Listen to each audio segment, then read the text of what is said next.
There are moments in life when something awakens within you without asking permission. It's as if a light suddenly turns on behind your eyes, revealing a strange, almost uncomfortable feeling that something more is happening inside your mind than you ever. Carl Jung said that this instant is not a coincidence. It's a sign, a kind of silent touch from the unconscious, calling you inward, asking you to stop running from the truth that has always been there. He believed that each person carries a deep potential that remains dormant until their own pain or their own restlessness becomes strong enough to break through the surface. And when that happens, nothing is the same again. It's curious to see how most people spend their entire lives looking only outward. They seek answers in others, blame others, and find justifications in the external world. But Jung said that this is the biggest mistake. He asserted that true movement, the kind that defines someone's destiny, always begins in because everything you avoid seeing in yourself transforms, sooner or later, into the obstacle you believe the world has placed in your path. When you insist on not facing your own shadows, they emerge disguised as failure, fear, insecurity, repeated mistakes, lack of motivation,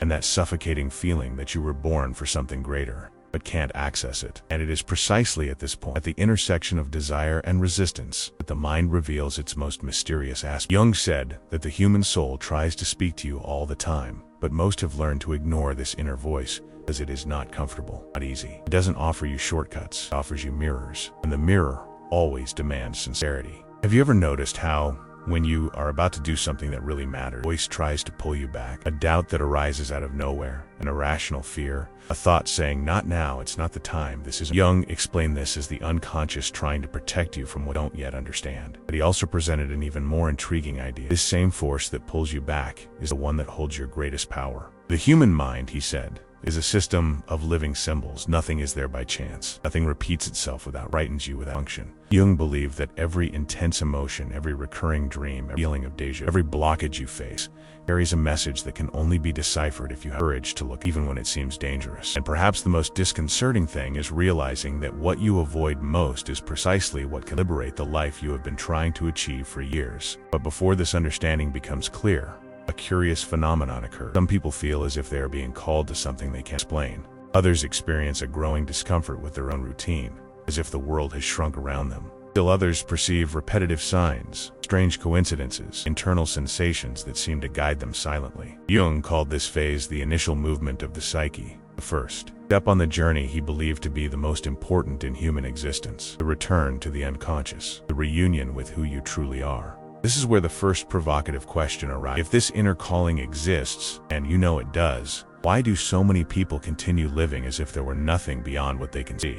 Perhaps it's because looking inward means breaking with one's own illusion, means recognizing that it's not the world that limits what you believe about yourself. And Jung said that nothing is more painful than admitting that the life you have today is, in large part, the result of choices you've consciously repeated. Not conscious choices shaped by parts of yourself that have been forgotten, rejected, or silenced. And yet, he insisted, it is precisely in this inner territory, where fear and desire reside simultaneously, that true human power is born. The forbidden mind hack is not a quick trick or a magic. It is the exact point where you decide to stop fighting what you feel and begin to decipher what it means. When you get here, something changes. You begin to realize that every fragment of your mind, even those you believe hinder you, contains psychic energy, life force, creative impulse. Nothing is broken, nothing is lost, but everything is locked inside. Jung said that the encounter with one's own soul is always an experience. He also said it is the most liberating. This leads us to an inevitable question.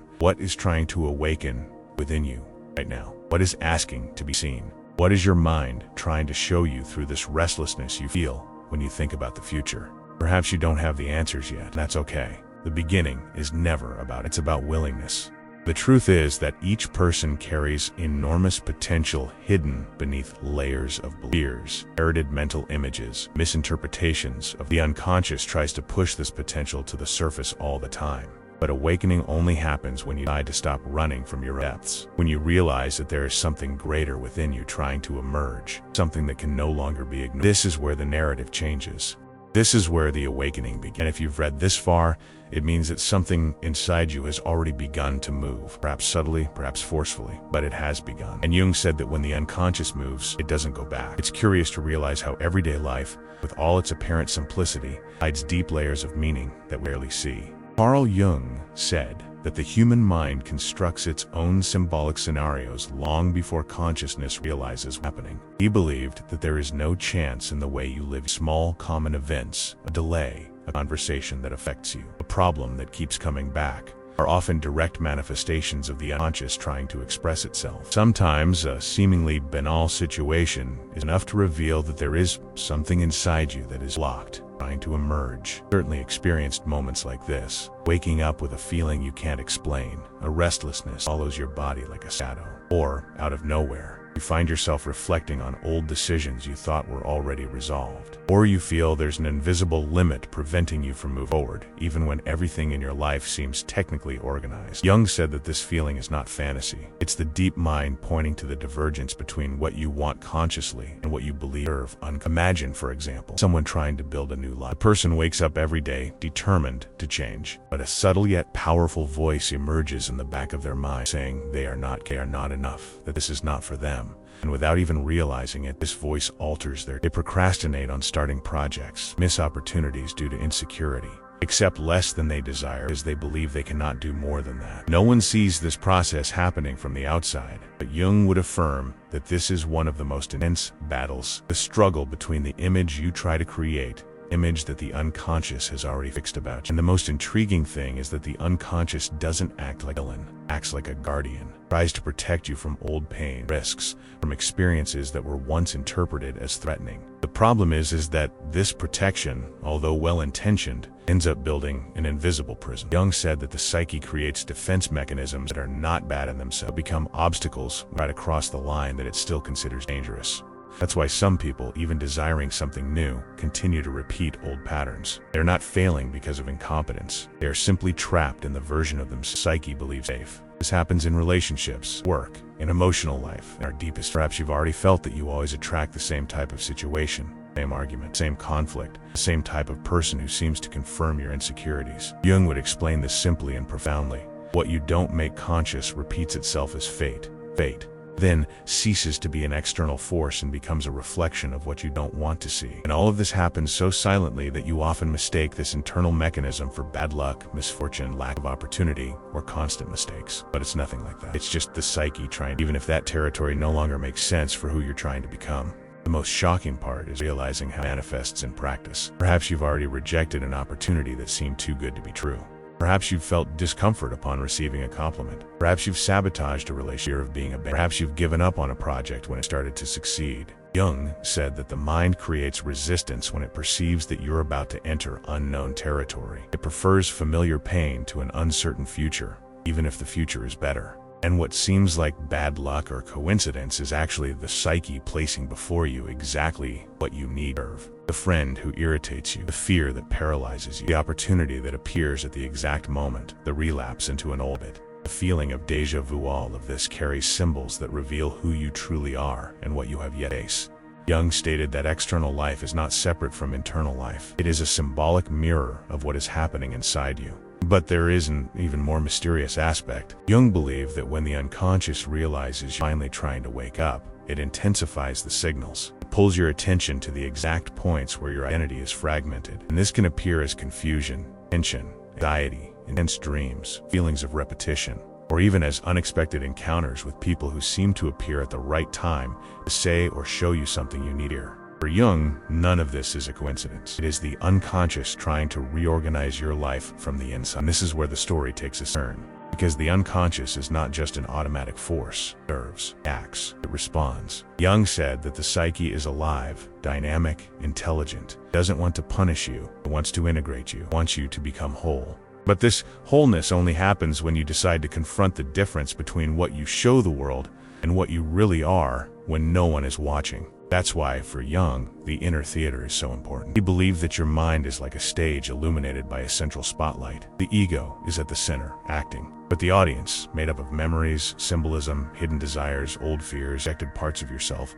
observes everything in the dark. And the show can only continue when the audience approves, when the unconscious accepts, when the psyche recognizes that you are ready to experience something new. And perhaps this is the most profound question in this section. What within you is still sitting in the audience, silently observing, deciding whether or not to allow the next act? Because Jung asserted that the unconscious always gives signals, always speaks, always warns, You truly listen. Carl Jung said that there is a place within the mind where the future is shaped before it takes form in the physical world. He called this place the laboratory of the soul. It's not a literal space, but a psychic territory where image, emotion, and meaning meet and begin to build the reality you will live. It is here that the forbidden hack of the human mind is born, not as a trick or formula, but as a silent, almost sacred process capable of altering the deepest architecture. Jung believed that imagination was not escapism, but a direct dialogue between you and that which your psyche has not yet been able to express in words. It is in this inner space that you begin to realize that each mental image that carries emotion is, in fact, the outline of a real possibility. Ordinary imagination, the kind that seems light and superficial, doesn't produce change, but emotional imagination, the kind that stirs the body, that gives you goosebumps, tightens your chest, that makes you feel as if you've lived something even before it happens. That's what reorganizes. Jung said that images charged with emotion function like psychic seeds. They take root in the inner soil and begin to unfold, attracting experiences,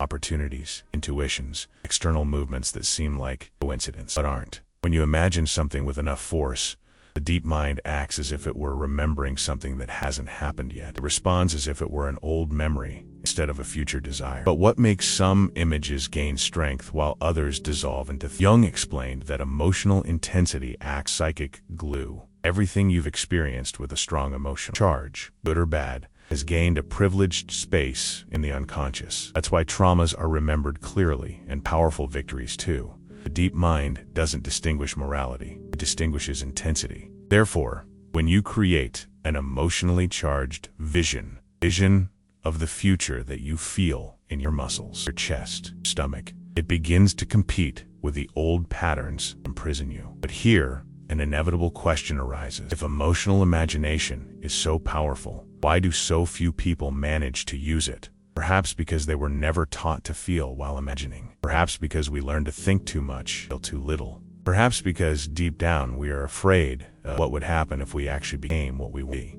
In this inner laboratory, Jung said that imagination functions like an alchemical fire. If you put something into this fire without emotion, it transforms nothing. But if you put something charged through desire, through fear, through hope, the fire ignites as if responding to your courage. And when this fire ignites, it stirs deep layers of the psyche layers you thought were dead, but only dormant. Perhaps you've experienced something similar. That feeling of visualizing something so intensely that your body responds as if it will. Your breathing changes, your posture changes, and inexplicable energy flows through you. This isn't fantasy. It's the psyche reacting to the intensity of the vision. When Jung said that active imagination was a method for reorganizing the soul, he was talking precisely about that. But here, another question arises. What happens when the vision you imagine conflicts with the identity you have built over the years? This friction creates internal tension, a feeling of division. It is the conflict between the old self and the possible self. And this tension, according to Jung, should not be avoided. It should be endured. He said that transformation only happens when you can withstand the friction between who you were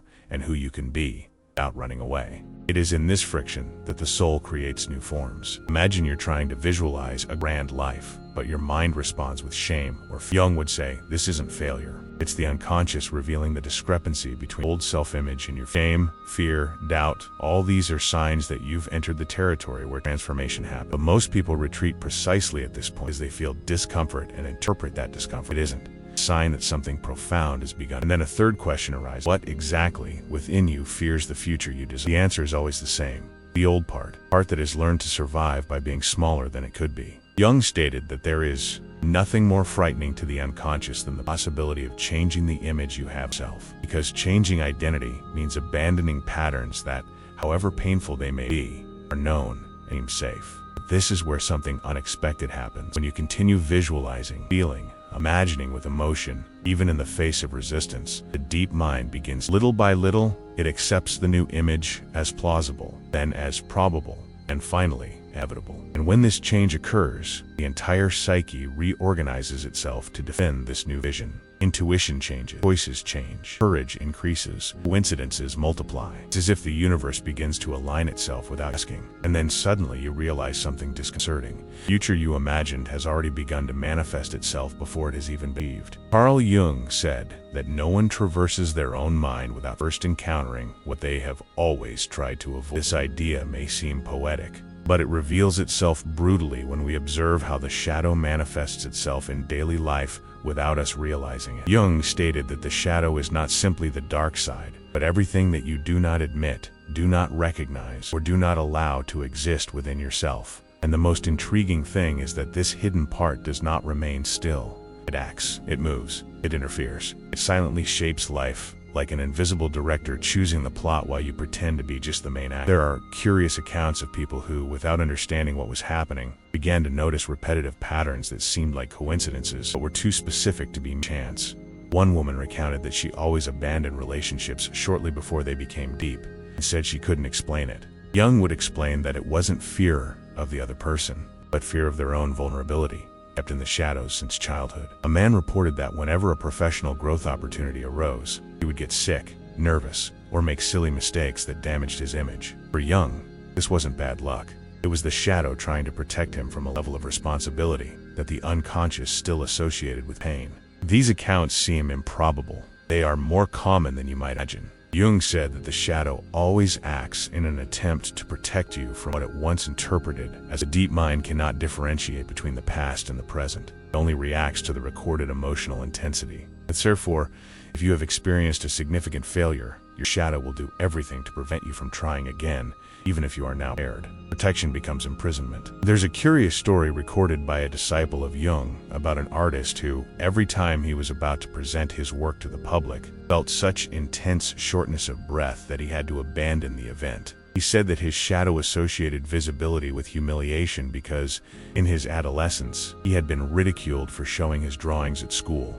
The shadow preserved that version of the past as if it were permanent. And for decades, it shaped his life without him realizing it. The human mind doesn't just store memories, it stores emotional interpretations, and these interpretations become forces that control entire behavior. But there are even more surprising occurrences. Jung reported cases in which patients had recurring dreams about unfamiliar figures that seemed to convey symbolic messages, as if the unconscious were desperately trying to reveal a repressed truth. In one case, a woman dreamed that she was carrying a heavy box that she never opened. Inside it, Jung said, was the part of herself that she had denied for years, anger she never expressed, the desire she repressed, the ambition she had learned to consider shameful. The shadow appeared in the dream not to frighten her, but to demand recognition. When she finally looked at this shadow, the box opened, not in the dream, but in real life. She found the emotional strength she had been seeking for years. And here's something that seems improbable, but is proven: emerges when the shadow is ignored. It always finds a way to emerge, sometimes in the body, psychosomatic illnesses, sometimes in emotional outbursts seen without reason, sometimes in repeated choices that make us suffer again and again. Jung said that what is not integrated returns as destiny, repeated until you finally wake up. That's why so many people live in cycles they don't understand, because the shadow, excluded, returns to the surface disguised as circumstance. But when you decide to look at it, something powerful happens. Jung stated that the shadow carries exactly the energy you need to change your life. It holds the courage you hid, the strength you repressed, creativity you discredited, the impulse you considered too dangerous. That's why integrating the shadow doesn't mean accepting it as something negative, but recognizing it as a source of vital energy. It's like recovering a part of yourself that was abandoned. Release psychic power. However, something unexpected happens. Shadow begins to be seen. Synchronicities arise. People appear at the exact moment. Words you needed to hear emerge from nowhere. Paths that seemed closed begin. Jung said that the shadow, when recognized, reorganizes the relationship between the conscious and unconscious. The external world begins to reflect this new internal harmony. Chaos diminishes, clarity increases, and life begins to respond in a more aligned way. There's a detail that few mention. Looking at the shadow requires overcoming an almost physical resistance. Your thoughts try to escape. Body reacts. Your mind creates distractions. It's as if an internal force tries to pull you away from this truth. Jung said that this movement is not malice from the unconscious, simply the fear of the unknown. The shadow fears being seen, because being seen means losing the control it has exercised in childhood. But from the moment you face it, it changes. It ceases to be an enemy and becomes an ally. It stops holding you back and starts protecting you in the right way. That's why integrating the shadow is the most difficult and, at the same time, the most transformative step of the entire journey. It's not about eliminating fear, but about understanding what it's trying to protect. Not about erasing pain, but about recognizing the meaning. It's not about destroying the dark part, but about illuminating it. Jung said that the most powerful light is not the one you project outwards, but the one you ignite within your own shadows. And it is upon reaching this understanding that something surprising begins to happen. The psyche reorganizes itself. The unconscious begins to accept your vision of the future. Resistance diminishes. Blocked energy begins to flow. Emotional images, previously fragmented, shape. And you realize that everything you sought outside was always hidden within. It is precisely at this point in the journey, the instant when the shadow shifts position and reveals the power it concealed, that part 5 begins. It is here that you understand that integrating the shadow is not the end of the transformation, but the beginning of the true creation of identity. Carl Jung said that there is a point in the inner journey where the psyche stops resisting and begins to cooperate. It's an almost imperceptible moment, but one that transforms everything. After the shadow is recognized, something within you shifts. What once pulled you back begins to push you forward. And it is precisely at this moment that the self emerges, not as a philosophical idea, but as a living force, a kind of invisible center that guides your steps without needing to shout. Jung believed that the self is the totality of the soul, the sum of what you are and what you can become. And when this center awakens, your life begins to reorganize itself like pieces of a puzzle that finally find their right form. It's curious how, after integrating part of the shadow, some people report small, almost random change. One person recounted that, after years of avoiding conflict, she was able to say no for the first time without feeling guilty. Another reported that she finally managed to start a project she had been putting off for years without understanding why. A third said she began to feel a new strength, a kind of silent intuition that seemed to point her in the right direction even before she thought about it. Jung would say that none of this is by chance. These are signs that the self is emerging and taking the place of fragmented ego. But it is also at this point that an unexpected tension arises. When the self appears, everything that does not correspond to it begins to crumble. Old relationships weaken, habits lose their meaning, and goals that seemed important reveal themselves to be superficial. This process can be uncomfortable because the psyche begins to dismantle old identities to make room for the new form that is born. Jung stated that no profound transformation happens without a phase of temporary disintegration. In other words, life may seem chaotic before it reorganizes. Perhaps you felt this at some point, a strange phase where things seem to fall apart all at once. People drift away, opportunities close, paths that once seemed safe become, and yet an inner feeling, almost an instinct, tells you that it's necessary. Jung called this phase a confrontation with the self, when the psyche eliminates what no longer serves it, even if you don't fully understand the process. And here, an inevitable question arises. Why does life need to dismantle old parts so that something new can be born? Jung said that the psyche does not tolerate duplicity. It is not possible to sustain two identities at the same time. Either you continue being who you always were, trapped by old limitations, or you allow the self to take shape and guide your journey. And this choice, even if silent, redefines everything. It changes your way of seeing, feeling, acting. It's as if you begin to exist from a deeper place. During this transition period, something curious happens. Synchronicities intensify. People appear at the exact moment with messages you need to hear. A phrase in a song seems to speak directly to you. An opportunity that seemed improbable arises as if it were waiting for you. Jung believed that when the self begins to guide, the external world responds with impressive precision. It's as if reality aligns with your inner movement. And this creates a feeling of increasing energy, as if life were conspiring in favor of your step. But it is precisely here that the biggest turning point of the journey occurs. When the self strengthens, the psyche demands that you definitively abandon the old posture of victim of fate. There is no more room for excuses, for emotional excuses, for narratives of powerlessness. The self only operates when you accept your own power. And this acceptance can be frightening, because assuming power means assuming responsibility. It means recognizing that the life you have lived so far has been largely shaped by your own internal structure, and that the future will depend on the new structure that is emerging. And this is the moment when many people try to retreat. Jung said that the self is not comfortable. It demands radical authenticity.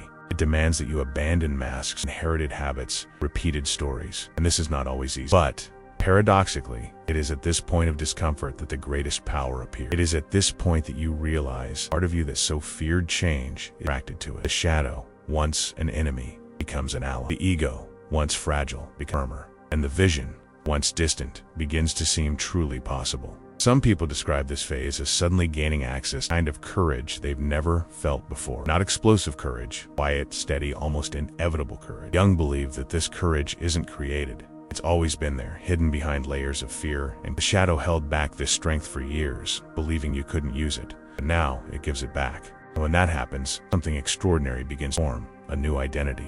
Not an artificial identity constructed to please, but an authentic identity aligned with the self. You begin to think differently, feel differently, act differently. External life responds, and little by little, what once seemed impossible begins to seem inevitable. It is at this point that the psyche reaches its most fertile state. Everything you imagine with emotion gains strength. Everything you believe begins. Everything you feel echoes in the world. Jung said that when the self takes over, life ceases to be reaction, creation. And this is the portal that leads to the next stage. Because it is precisely here, in this encounter between inner strength and emotional vision, that the most anticipated moment of the entire journey is the instant when the self, the conscious, and the unconscious finally align. And when that happens, the click that transforms destiny into reality near. When Jung said that human beings awaken to themselves only once or twice in their lives, he wasn't talking about a magic moment, but about an inner encounter so clear that nothing remains the same afterward. This instant is the click that so many people spend their lives searching for without knowing how to find it. And the most impressive thing is that this click doesn't arise from external miracles, but from the silent alignment between what you think, feel, and truly are. When the conscious and unconscious cease to fight each other, the self assumes the guiding role. And it is at this exact point that life begins to respond as if it were listening to you for the first time. This moment of alignment isn't noisy. It doesn't come with fireworks. It doesn't overwhelm your senses in a cinematic way. It's simple, almost discreet. It can happen during a walk, with a deeper breath, and a thought that flashes through your mind like a ray of clarity. You feel that for the first time your inner life isn't at war. Something falls into place. All the pain, all the confusion, all the repeated cycles, and all the unresolved stories finally fall into their right place. Jung said that when the soul finds coherence, it finds direction. When it finds direction, it finds strength. But this long-awaited moment only holds up when it's put into practice. It's no use understanding the shadow if you continue to hide from it. It's no use glimpsing your potential if you continue acting like someone who doesn't believe in it. Jung always repeated that awareness without action is fantasy. Therefore, the path that opens now is simple: man's honesty. The first practice is to listen to what you feel without trying to explain, justify, or diminish it. When the emotion comes, observe it. Don't fight it. Don't deny it. This is the first step towards integration. The second practice is to create a future image that carries real emotion, not an empty fantasy, a vision that stirs the heart, has a physical impact, makes you feel something. Jung said that the psyche responds to what is felt, not to what is thought. So, take a moment, close your eyes, and imagine in detail the life you wish to. Don't try to be perfect, just see it. And as you watch, allow the emotion to fill the image. Emotion will be the engine that moves the unconscious. The third practice is to welcome the shadow when it appears. It will come as resistance, as discouragement, as fear, as procrastination, as that old voice telling you that you are not capable. Instead of fighting it, listen. Ask what it fears. Ask what it is trying to protect. Simple change of posture causes the shadow to relinquish control and walk beside you. Jung said that what we accept transforms us. What we reject imprisons us. And looking at the shadow with curiosity is the first step to freeing the power it holds. The fourth practice is to act in accordance with your new inner center, not your old small but consistent action. If the self is awakening, you don't need to do everything at once. Just act like someone who already belongs to the future you in better choice. A boundary set. A step that previously seemed impossible. A decision that honors your new identity. Each small gesture takes root in the unconscious and strengthens the new inner structure that is emerging. And the fifth practice is trusting the process. Jung said that the soul never goes astray. It always pushes you to where you need to go, even when the path seems confusing. Confusion is not a sign of failure. It's a sign of expansion. It means you're crossing new territories the old mind doesn't know. And it is precisely in this crossing that synchronicities arise. You find the right people at the right time saying exactly what opportunities appear as if they were waiting for you. And what seemed impossible begins to align naturally. But above all, Jung said that true transformation is not something you force. It's something you allow. You don't create your new self. You remove what was preventing it from appearing. It's not a battle to become someone better. It's a return to who you always were. That return is awakening. And when you awaken, the world awakens with you. So now at the end, look inside for a moment. What you felt throughout this video isn't just emotion. It's inner movement. It's the unconscious responding. It's your own soul signaling that it's ready to move. And if you've made it this far, it means something inside you is tired of being small. It's ready to take the form it was always meant to have. Therefore, Before moving on to the next thing in your day, do something simple. Acknowledge what is being born within you now. Acknowledge the strength that has returned. Acknowledge the clarity that has emerged. Recognize that this is the beginning of a new phase in your life, not because the world has changed, but because you have changed inside. If this video awakens something within you, leave a comment, even if it's anonymous. Just write, "I awakened," if you prefer. This helps you seal this moment. It helps your deep mind recognize that something truly happened. And of course, like the video and subscribe to the channel to continue this journey with me. There's still so much to explore. This is just the beginning. The change has already begun. Now we just need to keep moving forward.